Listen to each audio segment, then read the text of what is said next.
आज सुबह से एक न्यूज़ बहुत तेजी से वायरल हो गई कि पवन सिंह औरंगाबाद के क्रिकेट एसोसिएशन में पहुंचने वाले हैं। अभी इसके ऊपर वीडियो दिखाई दे रहा होगा जहां पवन सिंह की एंट्री हो चुकी है। खैर स्टेज शो का वीडियो देखते हैं पहले।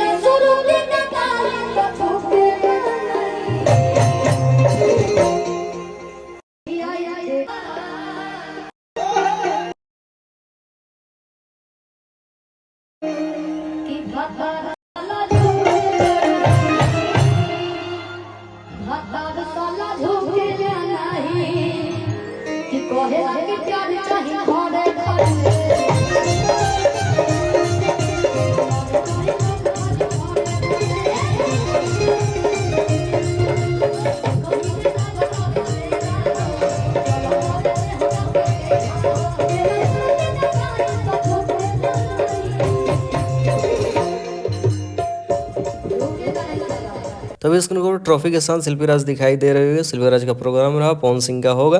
जैसे ही कुछ वीडियो आएगा सामने आएगा, सोशल मीडिया पर डलेगा। चैनल को सब्सक्राइब करे रहो, चैनल के साथ बने रहो।